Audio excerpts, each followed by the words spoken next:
भरत जी महाराज ने कहा कि अब मुझे ज्यादा रुकना नहीं चाहिए, विलंब नहीं करना चाहिए, क्योंकि अब छटपटाहट इतनी बढ़ती जा रही है कि न जाने उस अरण्य अभ्यारण्य में, जहां घनघोर जंगल है, अरण्य अभ्यारण्य है, जहां बड़े बड़े सिंह शावक रहते हैं, आज वहां किस कंडीशन में मेरे स्वामी होंगे।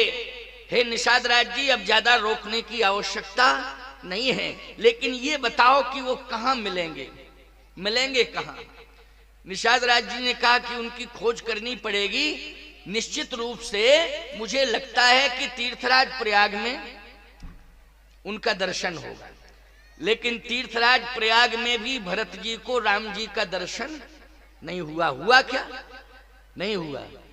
भरत तीसरे पहर में कीन प्रवेश प्रयाग। जैसे प्रयाग में प्रवेश किया तो भगवान राम को पुकारने लगे, कहत राम सिय राम सिय, उमग उमग अनुराग। कहत राम सिय राम सिय राम सिय राम सिय, सीताराम सीताराम सीताराम सीताराम। लेकिन सीताराम मुख से तो निकल रहा है, लेकिन सीताराम प्रयाग में है नहीं। दृष्टि गई तो गंगा जी का दर्शन हो गया, गंगा जी का दर्शन हो गया। आप कहो महाराज गंगा जी का ही अकेला हुआ है कि त्रिवेणी में तो 3 पवित्र नदियां हैं, गंगा यमुना और सरस्वती, लेकिन केवल गंगा जी का दर्शन हुआ। ऐसा क्यों बोल रहे हैं आप? मैं नहीं बोल रहा हूं, रामायण का प्रमाण है। देखत श्यामल धवल, तो श्यामल का अर्थ है श्याम वर्ण वाली यमुना, और धवल का मतलब है श्वेत वर्ण वाली गंगा। ये अर्थ हुआ। बोलो हुआ कि नहीं हुआ? देखत श्यामल धवल हिलोरे, ओ पुलक शरीर भरत कर जोरे। श्याम वर्ण वाली यमुना और श्वेत वर्ण वाली गंगा, इन दोनों को भरत ने देखा।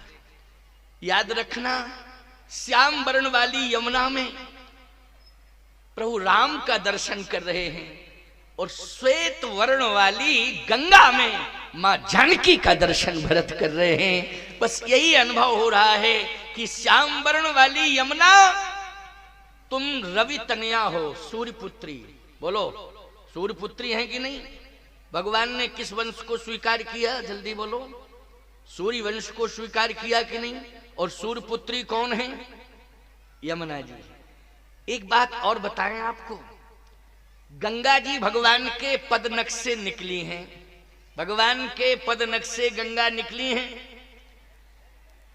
श्री किशोरी जी जब वन में रही तो प्रभु पद धर ही अनल समानी, भगवान के चरणों का ध्यान करते हुए अग्नि में समाहित हुई। इसका मतलब है कि अग्नि में बाद में समाहित हुई, पहले तो भगवान के चरणार बिंदों में उनका वास हो गया।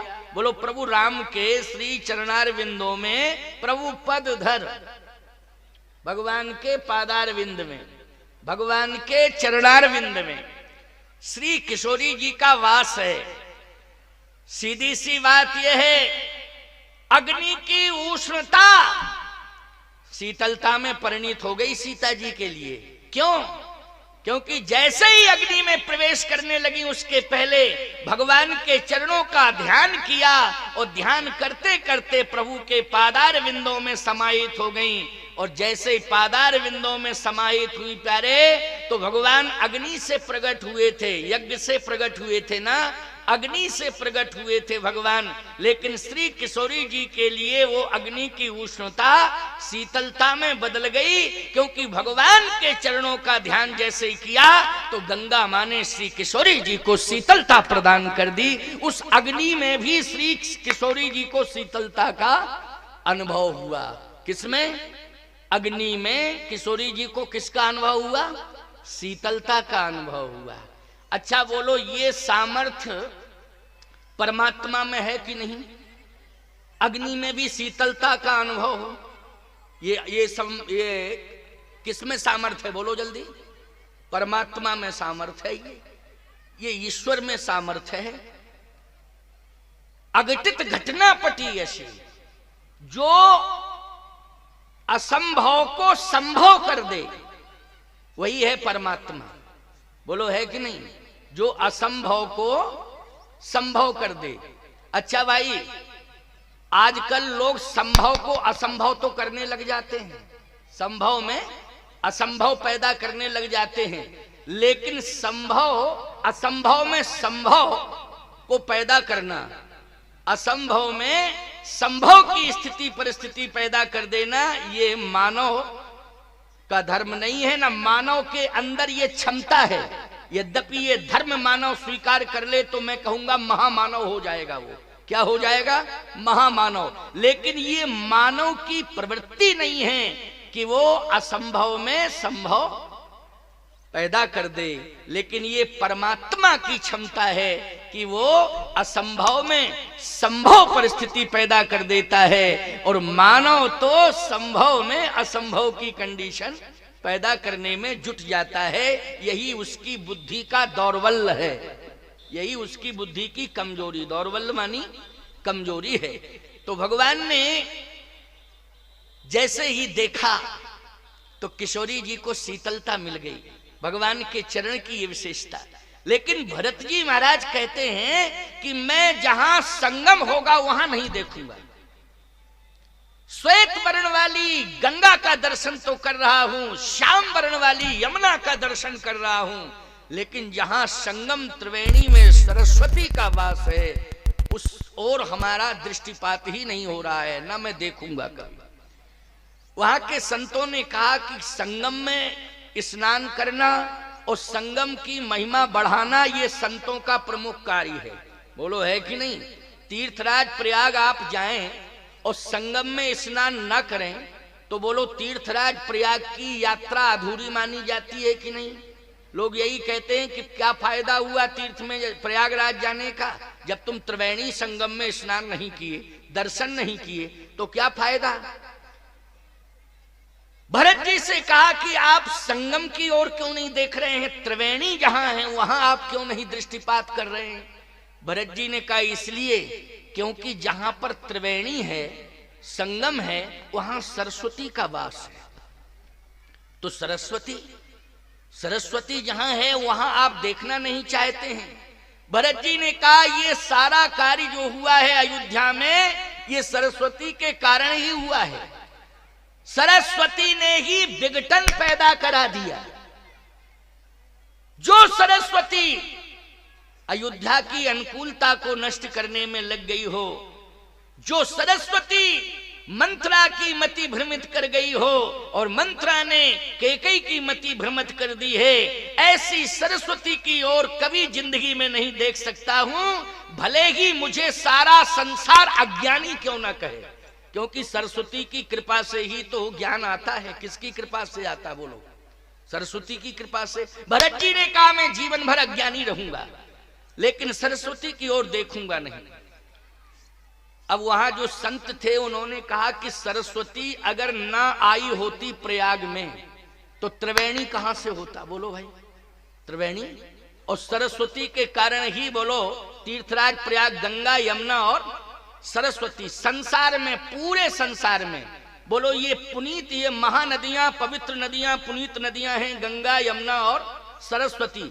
ईमानदारी से बताओ विश्व की धरती पर तीनों एक साथ कहां प्रकट हुई हैं? बोलो, तीनों एक साथ केवल प्रयाग ही में है ना, तीर्थराज प्रयाग में। इसके अलावा कहीं हो तो बताइए आप। केवल प्रयाग में है, केवल प्रयाग में। और प्रयाग की इतनी बड़ी महिमा है कि सरस्वती और यमुना इन दोनों को गंगा जी ने अपने में समाहित कर लिया और जाकर के गंगा जी सीधी गंगा सागर पहुंच गई लेकर के। बोलो, गंगा जी कहां ले गई? यमुना जी को, सरस्वती जी को। और यही नहीं, बहुत सारी नदियां, कई सौ नदियों को अपने साथ, क्योंकि बहुत सी नदियां यमुना जी में मिली हैं। बोलो, मिली हैं कि नहीं मिली हैं? बहुत सी नदी यमुना जी लेकर के आई हैं। हमारे यहाँ प्रमाण मिलता है बुंदेलखंड में एक पच नद है, पंच नद उसको बोलते हैं, पंच नद, उसको अपभ्रंश में पचनदा पचनदा पंचनदा इस तरह से, लेकिन पंच नद है वो।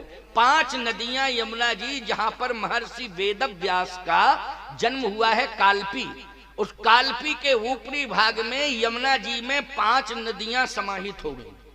यमुना जी वहीं से लेकर के चली यमुना जी, और जाके प्रयाग में सीधी गंगा में मिल गई। बोलो मिल गई यमुना जी की नहीं? तो गंगा जी यमुना जी को, सरस्वती जी को, अनंत नदियों को अपने साथ ले गई। कहां? गंगा सागर ले गई।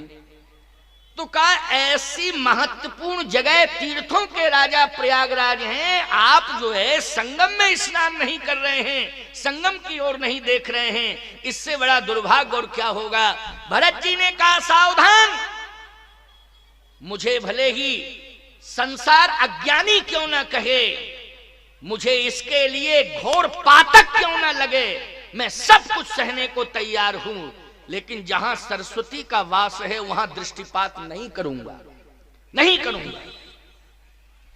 वहां के महात्माओं ने भरद्वाज जी से शिकायत की कि सरस्वती जी की इतनी बड़ी निंदा, इतना बड़ा अपमान, इसका मतलब है प्रयाग की महिमा पर बहुत बड़ा लांछन लगने जा रहा है, और प्रयाग की महिमा में बहुत बड़ा प्रश्न चिन्ह उठने जा रहा है। वो आगे चल करके तीर्थराज प्रयाग पर लोग यही टिप्पणी करेंगे जो भरत जी आज टिप्पणी कर रहे हैं, क्योंकि आगे के जो राम भक्त होंगे वो संपूर्ण राम भक्त निश्चित रूप से इस बात को कहेंगे कि भरत जी से बड़ा कोई दुनिया में राम भक्त नहीं था, और जिन भरत ने त्रिवेणी का बहिष्कार कर दिया है, उस त्रिवेणी में हमको स्नान करने की कोई आवश्यकता नहीं है। आगे चल करके बहुत बड़ी विडंबना पैदा होगी। आप समझा दो भरत को कि सरस्वती की निंदा ना करें, सरस्वती की निंदा ना करें। भरद्वाज जी ने कहा समझा रहा हूं। भरद्वाज जी समझाने लगे, तुम गलान जन जिए करहु, समुझ मात कर तूत, और तात के कई दोष नहीं, गई गिरा मती धूत। महात्माओं ने कहा आपने तो और मोहर लगा दी, आपने तो और सिग्नेचर कर दिया, मोहर लगा दिया सरस्वती के लिए। हम लोग तो यही समझ रहे थे कि भरतई जी विरोध में बोल रहे, लेकिन आपने भी कह दिया गई गिरा मति धूत। तुम गलान जन जिए करहु, समुझ मात कर तूत, और तात के कई दोष नहीं, गई गिरा मति धूत। ये सरस्वती ने ही किया है। भरत जी की आंखों में और आंसू बढ़ गए। कहा धन्य है महाराज, धन्य है भरद्वाज जी महाराज, आपको अनंत बार प्रणाम करता हूं। महात्माओं ने कहा, तीर्थराज प्रयाग के महात्माओं ने कहा कि ये बात बिल्कुल समझ में नहीं आ रही है। अगर सरस्वती के विरोध में यहाँ का जो प्रमुख महात्मा भरद्वाज है, अगर वही हो जाएगा, जो तीर्थ का प्रमुख संत तो बहुत थे प्रयाग में, लेकिन मुख्य संत कौन थे प्रयागराज के? भरद्वाज जी। बोलो थे कि नहीं? भरद्वाज जी ही अगर विरोध में हो जाएंगे तो फिर इस तीर्थ की महिमा क्या रहेगी? भरद्वाज जी ने कहा कि भरत जी का मैं समर्थन कर रहा हूं। ठीक कहा है भरत ने। कहा इसका मतलब है कि सरस्वती से अब जवाब लिया जाए, जवाब लिया जाए। अच्छा एक बात बताओ, मंत्र में बड़ी ताकत है, जब मंत्र वाणी से निकलते हैं तो सरस्वती का प्रवाह अपने आप होने लगता कि नहीं? बोलो सरस्वती प्रकट हो जाती कि नहीं हो जाती है? जब ये विद्वान वेद मंत्र बोलते हैं तो बोलो सरस्वती प्रकट हो जाती है कि नहीं? वहां हो जाती हो तो ऐसे करो, नहीं होती हो तो ऐसे करो। तुम्हारे सामने कौन, जब तुम बोलते हो तो तुम्हारे सामने पूतना खड़ी हो जाती है क्या है? अरे प्रार्थना किया करो कि सरस्वती जी की कृपा हो जाए, हमारे कंठ में सरस्वती बैठ जाए। बोलो भाई, हैं? विद्यार्थी सुबह सुबह स्कूल में पहुंचते हैं तो सबसे पहले प्रार्थना करते हैं, किसका आवाहन करते हैं? सरस्वती जी का आवाहन करते हैं कि नहीं? सरस्वती जी की कृपा से ही तो मैं बोल रहा हूं। अगर सरस्वती जी की कृपा ना हो तो एक शब्द नहीं बोल सकता हूं। बोलो ये किसकी महिमा है? ये सरस्वती जी की महिमा है। सरस्वती की इतनी महिमा, अनंत महिमाएं हैं सरस्वती की, लेकिन सरस्वती ने ऐसा क्यों किया? सरस्वती जी से पूछा जाए। और जिस समय सरस्वती जी का आवाहन हुआ, साफ सरस्वती प्रकट हो गई। वैसे तो प्रयाग में सरस्वती लुप्त है, क्यों भाई, सरस्वती कहाँ लुप्त है? प्रयाग में। गंगा जी प्रकट हैं, यमुना जी प्रकट हैं, प्रत्यक्ष दर्शन दे रही, लेकिन सरस्वती जी लुप्त हैं, कहाँ दिखाई देती है। लेकिन सरस्वती वहां प्रकट हो गई, इसलिए तो पुष्टि हुई है कि सरस्वती वास्तव में है, सरस्वती प्रकट हो गई। नहीं वैसे तो लुप्त रहती। आज भी आप देखो सरस्वती जी लुप्त हैं कि नहीं। प्रयाग की महिमा बहुत है, काशी के विद्वान भी प्रयाग आते हैं साहब, अस्थि विसर्जन करने के लिए, बड़ी महिमा है। तुम लोग भी जाते होगे प्रयाग, कहां जाते हो? अस्थि विसर्जन करने के लिए प्रयाग ही तो जाते हो। सबने स्वीकार किया कि हाँ प्रयाग जाते हैं। एक लड़का गया अपने बाप की अस्थियां विसर्जित करने के लिए, तो जा रहा था, रास्ते में एक बहुत बड़ा जल प्रपात उसे दिखाई दिया, ये जल बह रहा है। तो वो पहली बार गया, उसने समझा यही गंगा जी है। तो ड्राइवर से कहा, बस के ड्राइवर से कहा रुको रुको रुको भैया। कहे क्यों? कहे कि ये बहुत बड़ा जल का स्रोत जो है यही गंगा है क्या? कहे नहीं, गंगा जी यहाँ से 20 किलोमीटर आगे हैं। फिर क्या है? बोले ये नाला गंगा जी में मिला है, ये नाला है, लेकिन ये गंगा जी में जाके मिल गया है। उसने कहा 20 किलोमीटर क्यों आगे बढ़े, जब ये डायरेक्ट ही गंगा जी में मिला है तो अपने आप ना पहुंच जाएंगी अस्थियां। तो उसने वही नाले में डाल दी। अच्छा, जैसे ही नाले में अस्थियां डाली, और मूर्ख था, दिमाग का कमजोर रहा होगा, बस से उतरा, दूसरी बस चेंज की, घर आ गया। रात्रि में स्वप्न हुआ पत्नी को, कहा तेरा नालायक बेटा मुझे नाले में फेंक करके चला आया, दुर्बुद्धि है वो, धिक्कार है, मैं नाले में पड़ा हूं। मां ने कहा बेटा सही बताओ, प्रयाग भेजा था, पिताजी की अस्थियां कहां डाल के आए, बोलो जल्दी। कहे माताजी आप टेंशन मत लो, पिताजी तो पहुंचे ही ना गए होंगे कि कई घंटे हो गए। अरे तो कहे पिताजी पैदल चल के गए हैं क्या, उनकी अस्थियां तू ले गया था, सही बता। कहे पिताजी निश्चित रूप से कंफर्म है कि प्रयाग पहुंच गए होंगे। अरे कैसे पहुंचे होंगे, तू अस्थि विसर्जन करने गया था, अस्थियां प्रयाग में पहुंच करके त्रिवेणी संगम पर तूने विसर्जित की कि नहीं की? कहे माताजी एक 20 किलोमीटर पहले नाला था, काफी जल था, हमने लोगों से पूछा ये क्या है, पहले हम ही घबरा गए यही गंगा जी, लेकिन लोगों ने कहा ये गंगा तो बहुत विशाल है, ये तो नाला है। गया कहाँ है? गंगा जी में गया है। गंगा जी में गया है? कहे हाँ। तो फिर मैंने सोचा 20 किलोमीटर आगे क्यों बढ़ूं, उसी में डाल दिया, पहुंचे ही गए होंगे निश्चित रूप से। कहे नहीं पहुंचे, वो रो रहे हैं, पिताजी तुम्हारे भटक रहे हैं, उनको मुक्ति नहीं मिली है। क्यों नहीं मिली मुक्ति? इसलिए कि तुम नाले में अस्थियां डाल के चले आए। मान्यता क्या है? अस्थि विसर्जन गंगा में होता है तो यही प्रमाणिकता है कि मुक्ति मिल जाती है उसको। क्यों भाई, उस जीव को क्या मिलती है? मुक्ति मिल जाती है। तो मुक्ति के लिए जाते हो आप सब, लेकिन तू नाले में डाल के चला आया, धिक्कार है तुझे। तो तुरंत बोला नालायक बेटा। कहे माता जी हम तो ये जानते थे कि पिताजी जब तक जिंदा हैं तभी तक परेशान करते थे, मरने के बाद भी परेशान कर रहे हैं। 60 किलोमीटर यहां स्वप्न देने चले आए, 20 किलोमीटर गंगा में नहीं पहुंच पाए, यहां चले आए 60 किलोमीटर बैक होके, वहां 20 किलोमीटर नहीं जा पाए गंगा जी में, और यहां जिंदा में भी जिंदा में तो करते ही थे परेशान, मरने के बाद भी परेशान कर रहे हैं। सावधानी से सुनना, मेरी बात को ध्यान से सुनना। हिंदू सनातन धर्म ही एक ऐसा है प्यारे, जो माता पिता के प्रति पहला समर्पण बताता है। हिंदू वैदिक सनातन धर्म ही ऐसा है जो मातृ देवो भव, पितृ देवो भव, आचार्य देवो भव। बोलो भाई, माता पिता का सम्मान करना सीखो, ये हमारा वेद कहता है, परमात्मा की वाणी है, ये वेद वाणी है कि माँ बाप का सम्मान करना चाहिए।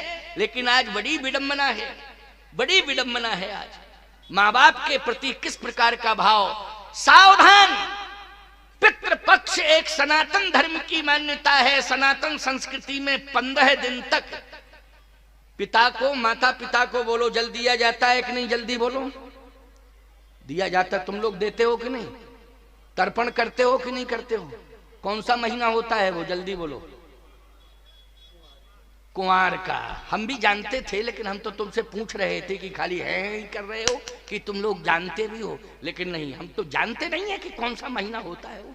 हैं? हमको ये पता नहीं है लेकिन पूछ लेते हैं कि हाँ सही बात है कि नहीं है? 15 दिन तक किसी संस्कृति को यह सौभाग्य नहीं मिला है।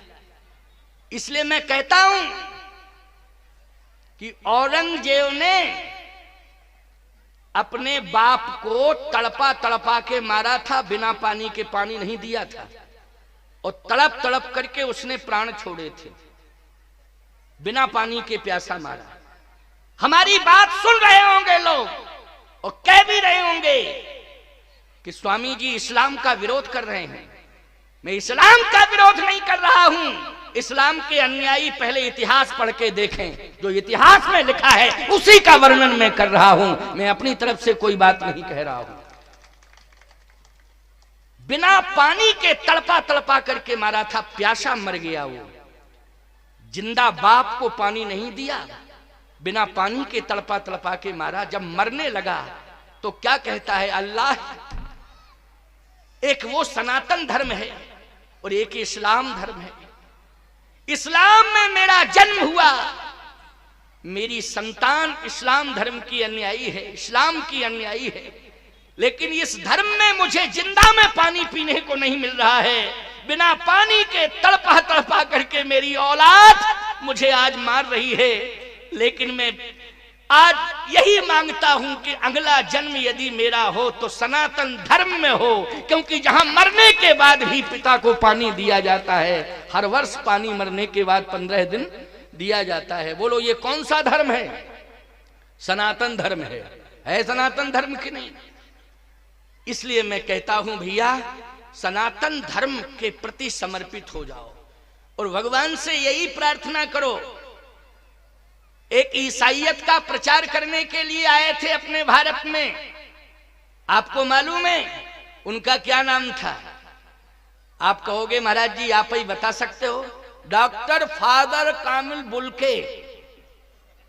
हाँ, ये बेल्जियम से आए थे ईसाईयत का प्रचार करने के लिए भारत में। अब मैं सुन लो कान खोल करके जरा, कान वैसे तुम्हारे खुले ही हैं लेकिन कभी कभी बंद किए रहते हो मानसिकता से। वैसे तो सबके ही कान खुले हैं, है ना, लेकिन मानसिकता से बंद कर लेते हो। बेल्जियम से आए थे डॉक्टर फादर कामिल बुल्के, ईसाईयत का प्रचार करने के लिए आए थे। भारत में जैसे ही आए तो उन्होंने कहा कि गांव में शिक्षा का अभाव है, गांव में शिक्षा का अभाव है, प्रभावित गांव के लोगों को करना चाहिए, तो पहले गांव में प्रवेश किया जाए। तो जिस गांव में प्रवेश किया ईसाईयत का प्रचार कर, ईसाई धर्म का प्रचार करने के लिए, ईसाईयत का प्रचार करने के लिए जिस गांव में प्रवेश किया, उस गांव के एक चौपाल पर, चबूतरे पर रामायण पढ़ रहे थे लोग बैठे बैठे। पहले पुरानी परंपरा में गांव गांव में बोलो रामायण पढ़ी जाती थी कि नहीं? 10-20 लोग बैठ जाते थे, रामायण बीच में रखी रहती थी। अब परंपरा हो चाहे ना हो, लेकिन पहले थी परंपरा कि नहीं? अब परंपरा थोड़ी बदल गई, थोड़ी क्या ज्यादा बदल गई।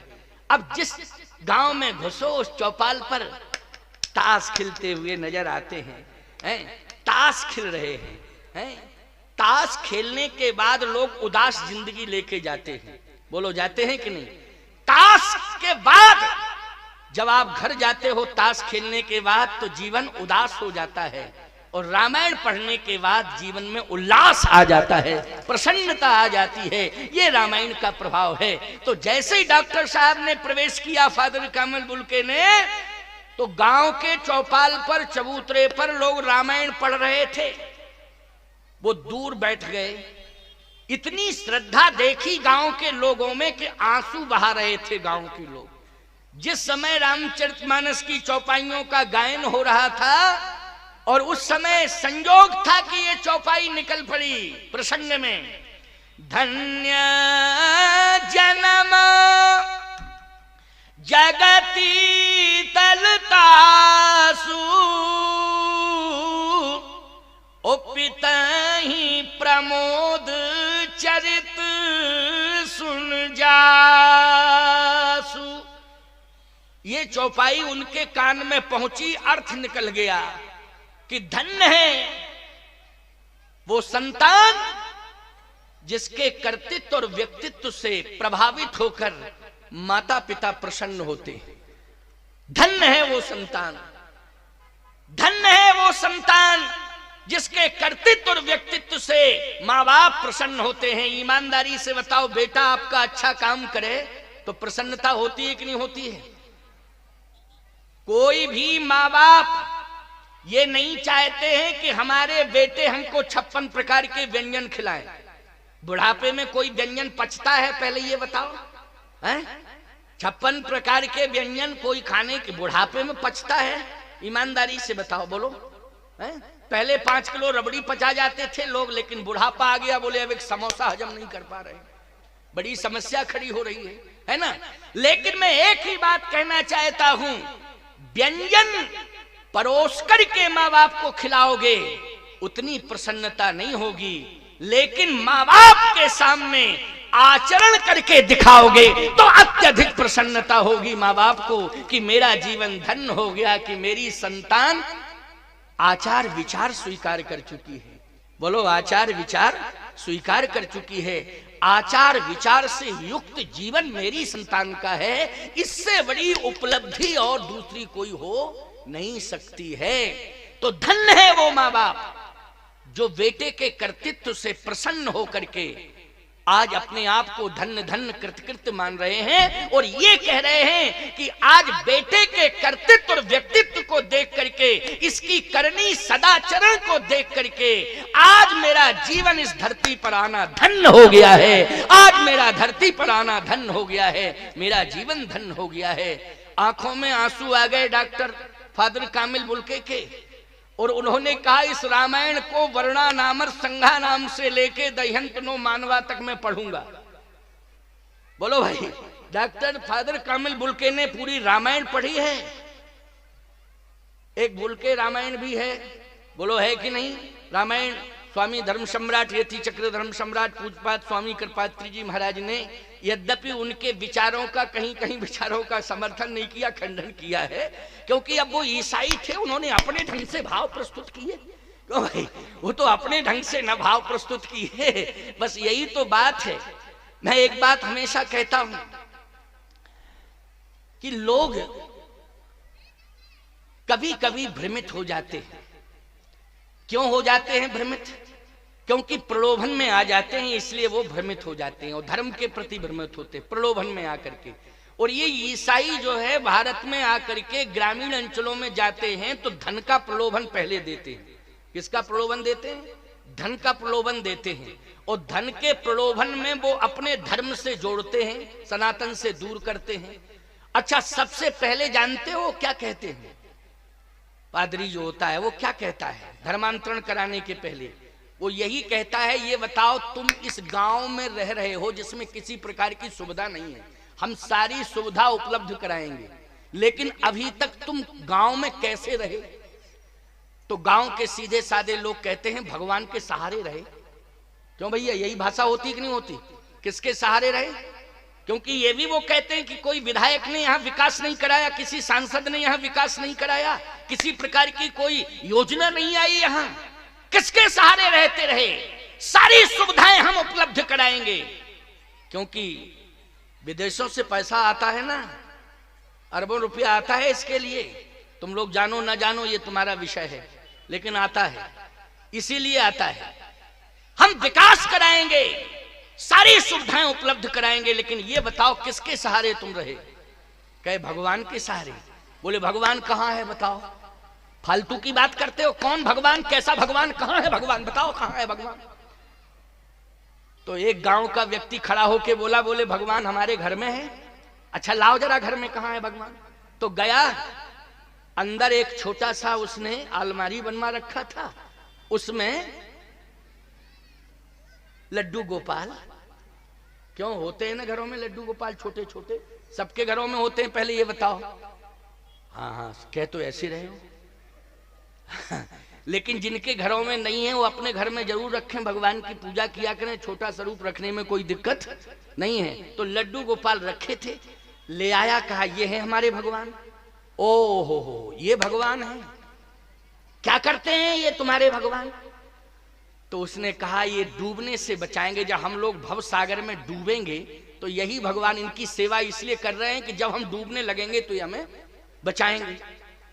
तो उस पादरी ने कहा एक बाल्टी पानी लाओ, पहले सागर में तो बहुत जल होता है, पहले एक ही बाल्टी पानी लाओ। जैसे ही एक बाल्टी पानी मंगाया, आप देखो सीधे साधे लोग हैं, कहा कि इसमें डालो इस मूर्ति को। लड्डू गोपाल को जैसे ही डाला, धातु की मूर्ति है भैया, वजन होता कि नहीं? अब बोलो जल में डूबेगी मूर्ति कि नहीं? तुरंत मूर्ति डूब गई। बोले कहो जो भगवान एक बाल्टी भर पानी में डूब गया वो भवसागर से डूबने से बचा सकता है? कौन भगवान बचाएगा? यीशु लकड़ी के थे निकाले, देखो ये डूबने से बचाएंगे। अब लकड़ी पानी में डूबती है कि तैरती है? जल्दी बोलो, क्या करती है लकड़ी? पानी में तैरती है, डूबेगी काहे पे? कहे देखो ये भगवान। और जैसे ही बाल्टी में डाला तो लकड़ी थी, यीशु लकड़ी के थे, तैरने लगे। आहा, कहे देखो भ्रम में रखा तुमको कि नहीं? ये भगवान तुम्हें डूबने से बचाएगा, क्योंकि खुद नहीं डूबा और वो भगवान डूब गया, वो क्या तुम्हें डूबने से बचाएगा? उसी समय इसलिए कहता हूं कि जो विद्वान संत ब्राह्मण हो उनसे गांव को जोड़े रहो, गांव को उनसे जोड़े रहो, वो गांव से जुड़े रहें। उसी समय एक संत आ गए, क्या हो रहा है? कहे महाराज आपने हमको 10-20 साल बेवकूफ बनाया और आपके और खानदानियों ने भी बनाया। क्यों? बोले कहते थे भगवान डूबने से बचाता है, देखो भगवान डूब गया, जो भगवान दिए थे आपने, ये भगवान जो है डूबने से बचा रहा, तैर रहा है। संत ने कहा तुम सबको मूर्ख बनाया जा रहा है। सनातन धर्म में जल परीक्षा का विधान नहीं है, अग्नि परीक्षा का विधान है। 5 छेने मंगाओ, 5 कंडे। अच्छा बोलो जल परीक्षा का विधान है कि अग्नि परीक्षा का? जल्दी बोलो। जल परीक्षा का विधान तो नहीं, अग्नि परीक्षा का है कि नहीं? का हमारे धर्म में अग्नि परीक्षा का विधान है, जल परीक्षा का नहीं है। पहले 5-7 कंडे तो मंगाओ जल्दी, वही छेने मंगाओ कंडे। अब गांव के लोग तुरंत ले आए, कहा आग लगाओ इसमें। कंडों में आग लगाई, कहे अपने लड्डू गोपाल को डालो, डालो लड्डू गोपाल को। लड्डू गोपाल को डाला, चमचमा के निकल पड़े वो तो। कहा अब इनके भगवान को डालो। 2 मिनट में राख की ढेर हो गए। बोले इनको गंगा जी में विसर्जित कर दो, जाके भस्म हो गई ना, जाओ ले जाओ। खबरदार, इस तरह से भ्रमित होने की आवश्यकता नहीं है। मैं दावे के साथ कह रहा हूं, चैलेंज के साथ कह रहा हूं, मंदिर में बैठा हुआ भगवान बोलता भले ही नहीं है, लेकिन काम तुम्हारा, कार्य तुम्हारा पूरा करता है।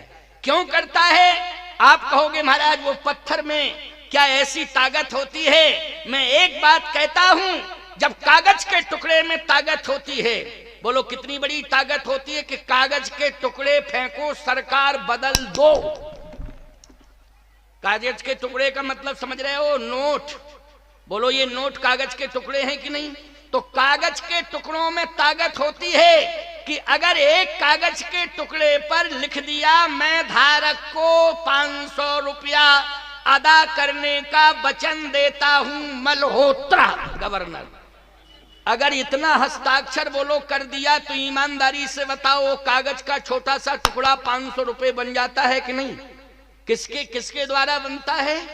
सिग्नेचर के द्वारा। सिग्नेचर किसने किया है? भारतीय रिजर्व बैंक के गवर्नर ने किया है, और उसने वचन दिया है कि मैं 500 रुपया अदा करने का वचन देता हूं। तो एक छोटे से कागज के टुकड़े पर